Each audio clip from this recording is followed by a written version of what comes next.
Welcome back, everybody. Today is Wednesday, September 25th, 2024. And if you're watching right now, that means you're watching Upon Further Review. And I'm your host, Sean Tomlin.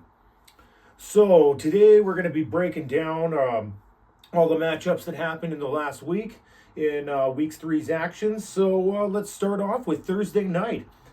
Thursday night football had the Jets beating the Patriots 24-3. Thank God I hate the Patriots, and it was great to see them go down. Some people are like, oh God, I can't wait to see the Patriots be good again. No, they were good for long enough. I'm done with seeing the Patriots be good. That was enough pain to go through in one lifetime. All right, then we move on to Sunday's action. We'll start it off. The Colts beat the Bears 21-16. That was an awesome matchup, really tight. I thought the Anthony Richardson could have been a little bit better in that matchup, but there's always next week. Let's see what happens there. The Cowboys lost to the Ravens, unfortunately, 28-25. That was a really good game to watch. Derrick Henry had, I think it was 2 touchdowns. It was a great game. Giants beat the Browns. Didn't see that one coming because the Giants are just horrible with Daniel Jones. So the Giants ended up beating them 21-15. Kind of a close matchup, but they both kind of suck, so that is what it is. The Vikings beat the Texans 34-7. Just whomped them. Vikings are just looking like an awesome team. Sam Darnold's looking great. It's almost like somebody was just like, hey, you should pick him up if you can on your waiver wire. Eagles beat the Saints 15-12. That was quite a tight matchup. I was expecting to see a little bit more points. I didn't think both defenses were as good as what they were. The Steelers ended up beating up on the Chargers 20-10. Who would have seen the Steelers being 3-0 right now? The Broncos beat the Bucks 26-7. They kind of came out of nowhere. I guess that Mr. Nix is a good guy. Good quarterback there. Go Broncos. Woo. The Packers beat up on the Titans 30-14. And the Panthers beat the Raiders 36-22. Did not see that coming. They ended up benching Bryce Young for Andy Dalton, and just shows that just because you're drafted number 1 overall does not mean that you're going to a good team. A lot of other pieces are missing. It wasn't just the quarterback. Although with Andy Dalton leading the way they did last week, maybe it was just the quarterback. Moving on, we'll go to Seahawks. They ended up beating the Dolphins 24-3. Who would have figured Skylar Thompson wasn't very good? Well, me, because I thought Skylar Thompson would have been able to at least lead a touchdown drive, not make them only get a field goal in the game, which was quite peculiar. Moving on, Lions beat the Cards 20-13. It was a pretty good matchup. Rams beat the 49ers. That's another one I didn't see. They ended up winning on a end of the game field goal. They won 27-24. Chiefs beat the Falcons in a close one, 22-17 on Sunday night. Then on Monday night, we had a doubleheader. The Bills just absolutely annihilated the Jags, 47-10. I bet the Jags are just so happy they gave all that money to Lawrence. And the Commanders beat the Bengals on that night, 38-33, and Jalen Daniels is actually starting to look like the quarterback that should have been drafted number 1 overall. All right. So, we're going to do a new little segment here. I'm going to do picks for the week. So, upcoming this week on Thursday Night Football, the Cowboys are going to be taking on the Giants. So, I'm going to be taking the Cowboys in that one. That one's a pretty easy one to say because the Giants are just horrible. Next, we got the Steelers versus the Colts. I'm biased, so I'm saying Colts, but you can take that any which way you want. Steelers are pretty good too. They're 3-0, but I don't think their offense is that great. But their defense is definitely really good with TJ Watt there. Next, I've got the Saints versus the Falcons, which I'm going to take the Saints. Bengals versus the Panthers, and in a shock with Andy Dalton, I'm going to go Panthers in this one because the Bengals are 0-3 right now. They've been looking all right, but I don't know. I see them faltering again this week. Next, we got the Rams versus the Bears. I'm going to go Bears this week. Rams don't have Cup. Rams don't have Nakua, and they look pretty inept without them, although they didn't look horrible last week, but they didn't look great. Vikes and Packs. Vikings and Packers next. I'm going to take the Vikes on that one because Sam Darnold's just been doing amazing. Next, we got the Jags and the Texans. Obviously, I'm going to take the Texans because the Jags have just been horrible. Washington versus the Cardinals. I'm going to take the Cards there because I see Kyler Murray having a really good matchup there. I see that being a really good game all around to watch. Then we've got the 49ers versus the Pats. So obviously that's the 49ers because, one, I hate the Patriots, and two, they just look horrible this year. Browns versus the Raiders. I'm going to take the Raiders on that one because go Raiders. Chiefs and Chargers. Well, I'm going to go Chiefs on that one, although I'm not the biggest fan of Patrick Mahomes, but I think they might just have the edge in that one. Herbert's dealing with a high ankle sprain, so it's kind of tough to say if he'll even be playing or not. I think he will be. I think he'll be able to tough that one out, but I still think the Chiefs take that one. Our Sunday night matchup is going to be the Bills versus the Ravens, and I've got the Ravens taking that one because, yes, the Bills have been looking good, but I think the Ravens are better. They're a better team. With Jackson and Henry there, I think they're just going to blow them right up. Titans and Dolphins, because we got another Monday night doubleheader. So in the Titans and Dolphins game, I'm going to take the Dolphins because I think they're going to have a bounce-back game. It really depends on if they're playing Tim Boyle or not, so that one's kind of iffy. Because Tim Boyle sucks. And they don't really have anything else, though. So that's the tough one, unless they maybe pick somebody up in the next couple of days. And then we got the Seahawks and the Lions closing out the Monday night doubleheader. And I'm going to take the Seahawks on that one. I think that's going to be another really nice and tight, close game. Seahawks and Lions are both good teams. All right, moving on to our next segment. We're going to be doing the top threes at each position for the week. Of last week, I mean. So, for QBs, the top threes were Josh Allen with 41-plus points, Dak Prescott with 33-plus points, and Joe Burrow with 33-plus points, even though I just said the Bengals, there's something wrong there. Well, there's something wrong with the Bengals. I have no idea what. But they got to get that figured out quick. For running backs, Shaquan Barkley with 36 points, Kyron Williams with 31-plus points, and Derrick Henry with 31-plus points. Man, if I had those three guys on my fantasy team last week, man, I'd be a happy guy this week. So, our top three at wide receiver were Juwan Jennings, 47-plus points. I'm so glad I dropped him before the week. Jamar Chase with 31-plus points, and Rashid Rice with 30-plus points. For tight ends, we had Dallas Goedert with 28-plus points leading the way. Cole Kmet behind him with 25-plus points. And then Ferguson from the Cowboys with 15-plus points. Finish it off with the top three performances for defense this week was the Packers with defense with 44-plus points. The Giants defense with 37-plus points. And the Jets defense with 35-plus points. I still think those Jets are... they look a lot better than what their record says. All right, we're going to do another new little part to this segment. I'm going to do my top five starts, my top five pick starts for this week.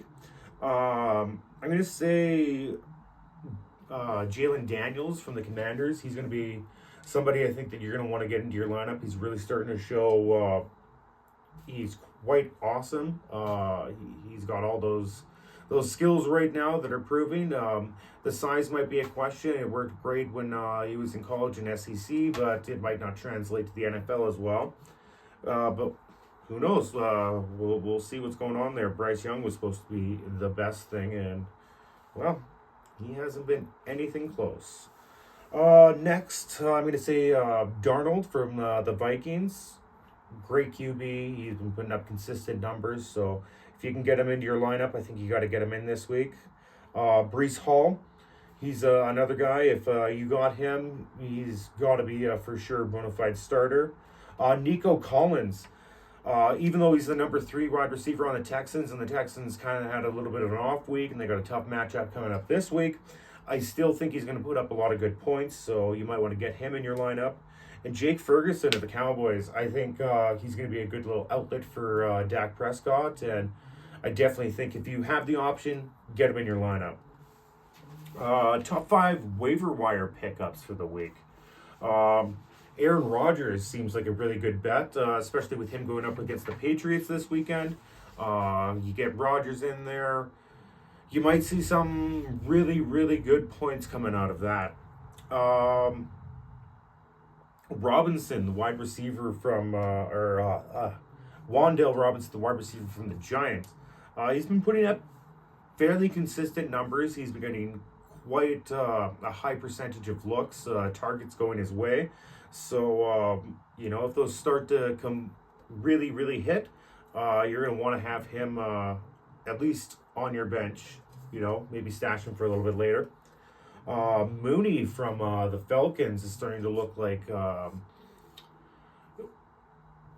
Kirk Cousins, one of his favorite targets right now. He's easily got the share of targets and looks on that team. So, if you got a chance to get him, I'd go ahead and pick him up. Leggett from the Panthers. So, Adam Thielen went on IR this week, so there's going to be a little bit of space for somebody else to kind of step up because he's going to be out at least 4 games. So I think you want to get him into your lineup. And Atwell from the the Rams, he put up a really good week with Nakua and Kupp not being there. So that's somebody definitely you might want to get onto your bench and your team. Maybe throw him into your lineup if you're happy with that matchup this week. All right. So we're going to move over to more of talking about our fantasy league, Clusterfuck 2. So we'll start off with the Week 3 matchup recap.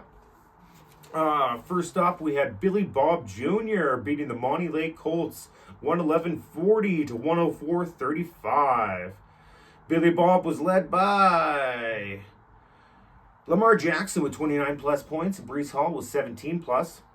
The Monty Lake Colts were led by Shakir with 19-plus points, and the Colts defense with 28-plus. Billy Bob Jr., that's Nathan. Monty Lake Colts, that's yours truly. Next, we had Lawson's team, Andy Reid Analbead, losing to Dan's team past the Dutch, 136-55 to 107-85. Lawson, your team was led by Neighbors with 28-plus points, and Chris Godwin with 17-plus points. Dan, in the winning bracket there, his team was led by Josh Allen with 41-plus points, and the Bills' defense with 32-plus points. In our next matchup, we had Golf is Better, which is Caden's team, beating the Mark Davis Bowl Cut, Simon's team, 136-60 to 126-45. Caden's team was led by Joe Burrow with 33-plus points, and Dallas Goedert with 28-plus points. Simon's team was led by the Jets defense with 35-plus points, and James Cook with 18-plus points. He's looking like a really good player to have. Nice pickup there, Simon. Next, we had Graham's team, G-Spot, beat Green Bay Packers. Or the GB, I can mess that up every single time. The GB Packers, Shane's team, 171-15 to 161-95. It's really hard to lose when you score 160-plus points. But Shane, you were able to pull it off this week.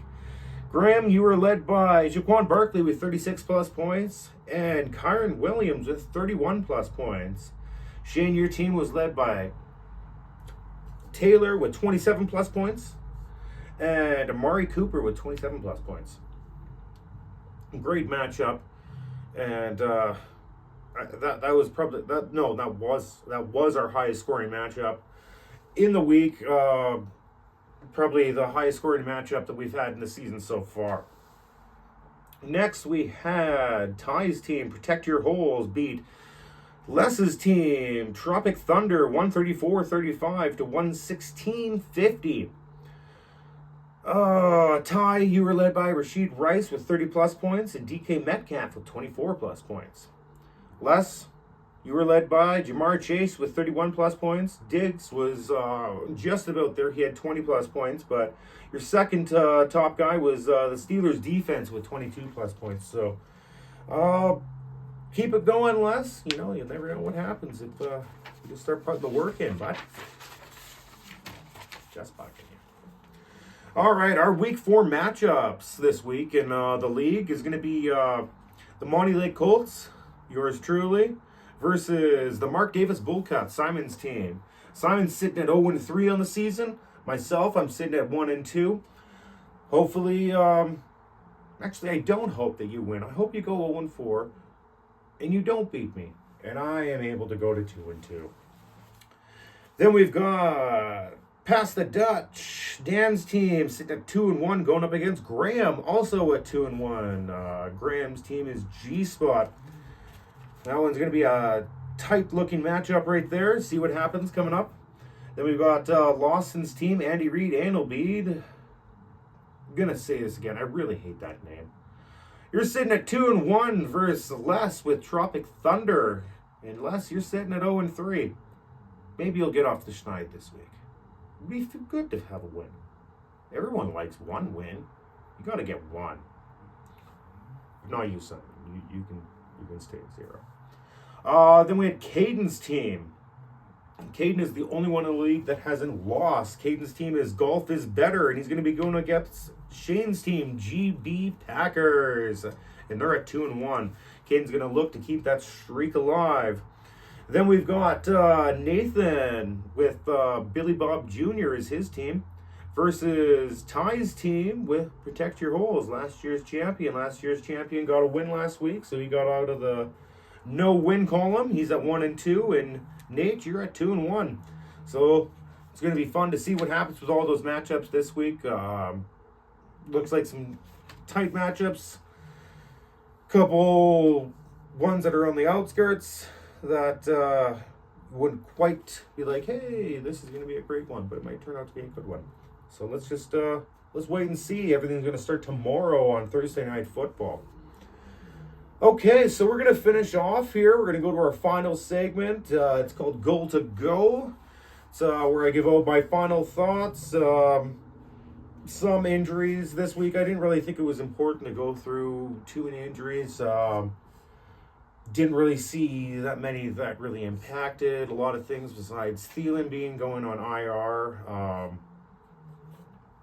So no injuries for the week. Either that's my bad or I'm just a little bit tired and I just decided not to do the injuries today. You be the judge. All right, so on our final thoughts, Jalen Daniels is looking like a really good quarterback. I think he was a little bit underevaluated in the draft, and if you picked him up and you've been starting him, good for you. That's great. He's been looking good. He hasn't been putting up the greatest numbers, but he hasn't been putting up bad numbers. Overall, in football, just in general, I think Jalen Daniels is going to be a really good quarterback for a time to come. So maybe Washington's finally figured out their quarterback issue, and I know Terry McLaurin, their number one wide receiver, is very happy with him. Tua out, obviously, with his concussion. His replacement was Skylar Thompson this week, and he took more hits he took a lot of hits. He ended up going out, I think it was like in the third, and would it have been any better having Tim Boyle in there longer? Probably not, because Tim Boyle has like one career touchdown pass, just like 7 interceptions or something. something ridiculous like that. So it's like, what are the Dolphins going to do? And if Tua comes back, is he really going to be the guy you want in there, or is he just going to be like one hit away from being on the shelf forever? The Bills have been looking great. Even without Stefan Diggs there anymore, I feel like the offense is a little bit more open with James Cook and the plethora of wide receivers that they have. And then they got Dalton Kincaid at tight end. And their defense has been looking quite stellar as of late. So, I don't see why the Bills wouldn't win that division, especially what's going on with the Dolphins right now. I think the Jets could possibly, challenge them, but the Bills are looking really, really good.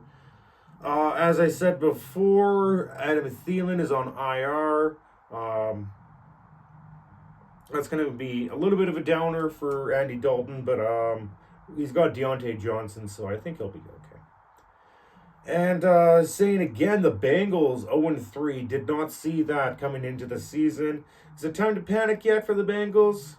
I wouldn't say yet. It's only 3 games into the season. It's tough to overcome an 0-3 start. It's not impossible, but it is definitely a tough mountain to climb there for you. The Jets, now they're actually I know they went up against the Patriots, and the Patriots really aren't that much of a test to anybody, but I thought the Jets looked good. They're a really good offense now. Rodgers is healthy. They seem to be firing on all cylinders. They got a great defense there.